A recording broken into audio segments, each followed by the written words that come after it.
E aí, galerinha? Aqui é a Vitória Mineblocks e o vídeo de hoje não é nem um pouco feliz, tá? Infelizmente. Acontecido uma coisa na minha vida muito injusta e que eu preciso falar com vocês porque eu tô sendo silenciada. Primeiramente, eu tô sozinha nesse quarto aqui, tá? Ó, tô sozinha. O que tá acontecendo? O meu pai veio pra justiça e começou a dizer que minha mãe está me maltratando, que ela tá me fazendo cárcere privado, fazendo um monte de coisa, que é crime, né, óbvio. E estão do lado dele, os órgãos públicos. Ministério Público, Conselho Tutelar, inclusive. Eu tô quase indo para um abrigo por conta de denúncias falsas do meu pai. O meu pai cometeu violência doméstica contra minha mãe. E isso foi 1% das coisas que ele já fez. E comigo também, ele cometeu diversos abusos. Quando eu tinha 11 anos de idade, meu pai me colocou sem roupa na frente dele. E eu já tinha corpo, já tinha seios. E ele me colocou pelada na frente dele, com 11 anos de idade, tá? E ele me obrigou a ficar sem roupa na frente dele. E eu tentava tampar, né? Porque eu tava me sentindo extremamente desconfortável e mal. Eu tava chorando, pedindo pra ele, eu tava implorando pra ele deixar eu me vestir e deixar eu me tampar. E ele começou a gritar, dizendo que ele não era pra mim tampar e que era pra mim soltar a mão. Uma criança de 11 anos de idade. E isso foi pouco, perto de tudo que ele já fez. Eu cresci vendo meu pai tentando matar minha mãe. Eu cresci vendo meu pai maltratar minha mãe. E antes que alguém pergunte, por que sua mãe demorou 12 anos para se separar do seu pai? Porque ele ameaçava matar os meus avós, que são os pais da minha mãe. Muita coisa aconteceu enquanto a minha mãe trabalhava. Ele ficava trazendo um monte de pessoas pra dentro de casa. Eu ficava sozinha com ele e ele trazia uns amigos dele pra dentro de casa com uma criança menina dentro de casa. E ele já chegou a quebrar computadores no soco. Ele já chegou a quebrar muitas coisas. Ele quebrava prato, quebrava um monte de coisa. Vidro, pote, ele quebrava tudo tacando na parede, querendo causar medo em mim, na minha mãe. Ele ficava, quando eu usava regatinha assim, e vinha o detalhezinho, ele ficava fixado naquela blusa, ficava olhando como se eu fosse um objeto. É nojento a níveis assim, exorbitantes, tá? E o que mais me revolta é que os órgãos públicos não acreditam na minha palavra e na da minha mãe. O meu pai já chegou a correr atrás da minha mãe com faca, ameaçando matar ela. Ele já chegou a chegar na minha frente, isso tudo na minha frente. Ele colocava eu e minha mãe no carro e começava a correr em velocidade muito rápida para causar medo. E ele já chegou a quase bater várias vezes o carro, tá?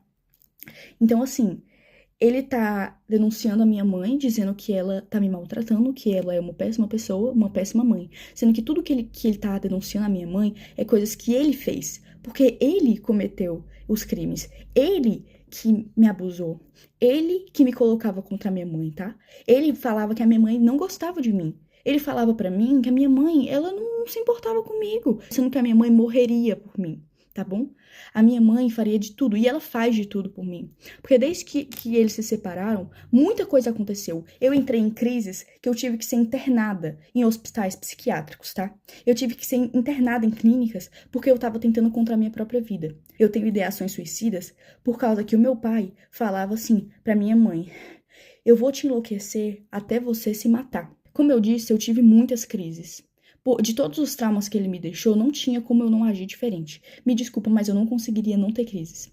Eu tenho crise de pânico, eu não consigo sair de casa, eu não consigo ir pra escola, porque a gente tem medida protetiva contra ele, e ele infringiu elas. Ele veio aqui em casa, ele tá de tornozeleira eletrônica, mas ele passa na frente da minha casa. E a justiça não age. Ninguém tá acreditando no meu lado. Eu fui ouvida uma vez. E nessa vez, ainda banalizaram o que eu passei. Banalizaram os abusos, banalizaram tudo que ele fez. Agiram como se eu estivesse mentindo, agiram como se eu estivesse inventando aquilo tudo, porque ele manipulou todo mundo. Entendeu? É isso que ele é, manipulador a níveis extremos. Ele tem áudios prometendo acabar com a vida da minha mãe. E a justiça não leva isso em conta. Eu tive crises de ficar completamente fora de mim. Eu completamente, assim, em pânico. E mesmo assim, não acreditam no meu lado da história. Porque dizem que, você não tem provas de que ele abusou você. Então todos os traumas não são provas. Porque a gente, enquanto tava sendo abusado, o que a gente ia fazer? A gente ia pegar um celular e começar a gravar pra ele matar a gente na mesma hora? Eu acho que ninguém tá entendendo aqui da justiça daqui da minha cidade, que eu moro em Tianguá, Ceará. E eu quero denunciar o Conselho Tutelar. Porque ninguém tá dando voz às vítimas de verdade, estão dando voz ao abusador. Entendeu? Porque o Conselho Tutelar dá informação pra ele, porque ele já foi motorista do Conselho Tutelar daqui de Tianguá. E ele tem essas amizades. E falam pra ele as coisas do processo que ele não poderia saber. Ele foi na minha escola, mesmo tendo medida protetiva. A minha mãe tenta ao máximo não falar como tá o processo, porque isso já me deu diversas crises. Um oficial de justiça veio na minha casa porque ele pediu pra tirarem a medida protetiva. Por que ele quer que a gente tire a medida protetiva? Porque ele quer ficar passando aqui, mesmo com tornozeleira eletrônica, ele continua passando aqui na frente. Ele quer fazer medo, ele quer torturar, porque ele ama isso. Ele ama torturar. Eu conheço o meu pai. Ele não é quem ele aparenta ser. Ele é manipulador. Então, assim, antes que pensem mas é porque ele tem algumas fotos de quando eu era pequena, ele tem alguns áudios de quando eu era pequena e quando a minha mãe ainda estava casada com ele, né? Como tipo assim, porque você demonstrava muito amor pelo seu pai. É óbvio. Eu era uma criança. Que criança que não vai amar o pai? Eu não entendia que o que ele fazia era errado. Eu não tenho nem palavras pra descrever o tamanho da injustiça que eu estou vivendo na minha vida e com a da minha mãe. Já não basta todos os traumas que ele causou, a gente ainda tendo que passar por tudo isso. Ele querendo a minha guarda pra quê? O que ele quer fazer comigo? Isso é um absurdo. Completamente absurdo. Eu não queria ter que transformar o meu canal, infelizmente ter que falar sobre isso no meu canal, mas é a única forma, porque a justiça não está sendo feita. E se não querem me ouvir, eu vou fazer com que eu seja ouvida, entendeu? Então, assim, saiba, Conselho Tutelar e Ministério Público, que o que vocês estão fazendo é um absurdo. Vocês não estão acreditando na versão da vítima. Vocês estão preferindo escutar um abusador. Isso é um absurdo. Eu não tenho nem palavras pra descrever o tamanho do choque que eu tenho, tá? Tudo que ele tá denunciando, o cárcere privado, maus tratos, era tudo isso que ele fazia. Era exatamente isso que ele cometia. Ele proibiu eu e minha mãe de a gente de sair de casa. A gente não podia sair de casa. E se saísse, ele surtava e quebrava as coisas. Tô cansada de ter que viver com medo, porque eu tenho medo de sair de casa. Eu sinto como se ele estivesse me vigiando. Eu não tô indo pra escola, eu tô tendo que estudar em casa, porque eu tenho medo. Eu não aguento mais ter medo. O meu avô é mais pai do que o meu próprio pai biológico, tá?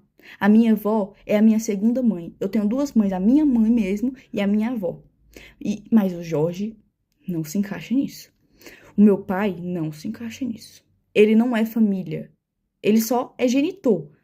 Mas ele não é família. Ele não é um pai de verdade. Porque um pai que ama não faz as coisas horrendas que ele fez. Então eu venho aqui pedir justiça, tá? Porque eu não aguento mais não ser ouvida.